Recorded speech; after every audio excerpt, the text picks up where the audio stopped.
이스라엘의 아합 왕 제4년에 아사의 아들 여호사밧이 유다의 왕이 되니 여호사밧이 왕이 될 때에 나이가 35세라 예루살렘에서 25년 동안 다스리니라. 그의 어머니의 이름은 아수바라 실히의 딸이더라.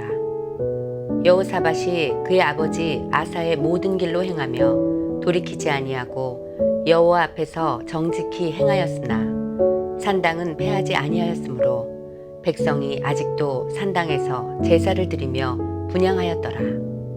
여호사밧이 이스라엘의 왕과 더불어 화평하니라.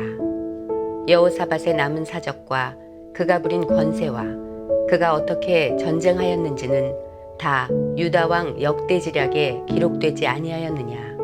그가 그의 아버지 아사의 시대에 남아있던 남색하는 자들을 그 땅에서 쫓아내었더라. 그때에 에돔에는 왕이 없고 섭정 왕이 있었더라. 여호사밧이 다시스의 선박을 제조하고 오빌로 금을 구하러 보내려 하였더니 그 배가 에시온 게벨에서 파선하였으므로 가지 못하게 되매 아합의 아들 아하시아가 여호사밧에게 이르되 내 종으로 당신의 종과 함께 배에 가게 하라 하나 여호사밧이 허락하지 아니하였더라.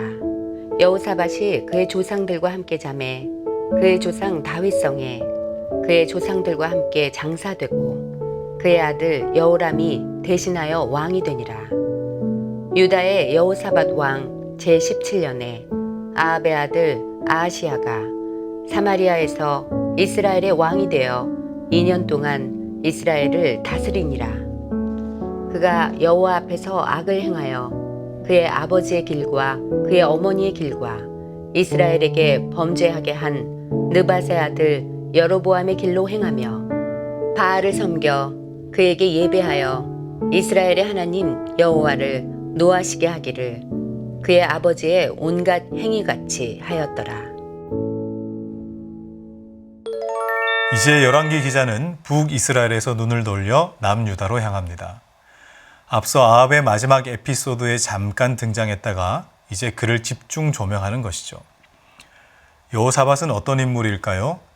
여호사밧은 아버지 아사의 신앙을 배우며 하나님 앞에 정직한 사람이었습니다. 비록 산당을 제거하지 못해서 백성들이 산당에서 우상 숭배하는 일을 끊어내지는 못했지만 왕으로서 신앙인으로서 그에 대한 평가는 훌륭했습니다. 그의 통치 기간에 남다르게 했던 몇 가지 일이 있습니다. 하나는 남색하는 자를 쫓아낸 일입니다. 아버지 아사 때에도 이런 자들을 쫓아냈었는데 여호사밧은 남아있던 잔뿌리들을 정화시켜 갔던 것이죠. 성경은 죄로 말미암아 끊어진 하나님과의 관계를 회복하는 과정을 그리고 있습니다. 그리고 회복한 관계를 유지하기 위해 죄의 습성들과 잔뿌리들을 끊어내는 과정도 그리고 있습니다. 성경은 그것을 거룩이라고 부릅니다. 동성애는 시간 문제다. 이미 대세는 넘어갔다고 말하기도 하지만 그렇지 않습니다. 무엇이 대세입니까? 세상은 여론이 대세라고 보겠지만 신앙인들은 그렇지 않습니다. 하나님의 말씀이 대세입니다. 그것을 따르는 신앙인들의 신앙 고백이 대세입니다. 하나님의 말씀을 지키려 목숨을 내놓았던 수많은 믿음의 선배들이 걸어간 자리에 서 계신 여러분, 그 자리가 주님께서 가셨던 길이라면 오늘 우리 역시 그 길을 걸어가는 것이 옳습니다. 그런 은혜와 결단이 있으시기를 주의 이름으로 축복합니다. 여호사밧의 일생에 끊어내고 정리했던 일도 있었지만 그러지 못한 것도 있었습니다. 여호사밧은 아합과 사돈지간입니다. 정략적 결혼을 통해 두 나라 사이의 전쟁을 막으려 한 것이죠. 그러나 하나님의 평화는 사람의 방법으로 찾아오지 않습니다. 평화를 지키기 위한 악한 아합 가문과의 조우가 오히려 큰 손해를 가져다 준 빌미가 되었습니다. 여호사밧은 배를 지어 무역을 시도했습니다. 과거 솔로몬이 무역했던 방법을 그대로 차용해서 진행했습니다. 그런데 그렇게 무역하러 항해를 떠난 배들이 중간에 파선해버리며 모든 계획이 물거품으로 돌아가고 큰 손실을 떠안게 된 것이죠. 같은 내용을 다루고 있는 역대기에는 이 사건을 그냥 자연재해로 겪게 된 일이라고 보지 않습니다. 역대하 20장 37절 하반부에는 왕이 아하시아와 교제함으로 여호와께서 왕이 지은 것들을 파하시리라 하더니 이에 그 배들이 부서져 다시스로 가지 못하였더라. 여호사밧의 실패의 원인을 이스라엘의 아하시아와 교제했기 때문이라고 합니다. 여호사밧이 스스로 악한 자와의 교제를 끊어내지 못하니까 하나님께서 강제적으로 끊어놓으신 것이죠. 특별히 죄를 지은 것도 아닌데 이런 큰 손해를 겪고 난 다음 여호사밧은 어떤 행동을 취합니까? 원망하거나 시리에 빠져 있지 않습니다. 물론 손실에 대한 쓰라린 마음은 들었겠죠. 그러나 거기에 머물지 않고 하나님의 마음을 헤아립니다. 오늘 49절에 보면 파선 이후 아하시아가 돕겠다고 손을 내밉니다.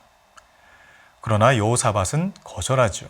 하나님께서 끊으신 것을 사람의 의지로 다시 이어가지 않겠다는 결단입니다. 여러분, 평화보다 더 중요한 것은 신앙입니다. 사람과의 평화보다 더 중요한 것은 하나님과의 평화입니다. 그러기 위해 이어가야 할 부분도 있겠고 끊어야 할 부분도 있을 것입니다.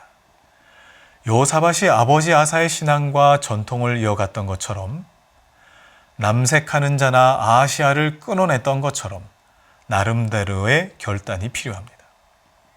여러분은 무엇을 이어가고 계십니까? 또 무엇을 끊어내셔야 합니까? 오늘 이 하루도 하나님 앞에서 맺고 끊음이 선명한 하나님의 사람들이 되시기를 주의 이름으로 축원합니다. 기도하겠습니다. 하나님 아버지, 하나님 앞에서 이어가야 할 아름다운 신앙의 전통이 있습니다. 주의 말씀 앞에 성실한 습관이 있습니다. 그러나 내 삶에서 끊어내셔야 할 그런 불편함도 있습니다. 이어야 할 것을 이어가게 하시고 끊어야 할 것을 끊게 하시는 하나님의 은혜가 있게 하시고 그 앞에 반응하는 결단도 있게 하여 주옵소서. 예수님의 이름으로 기도합니다. 아멘.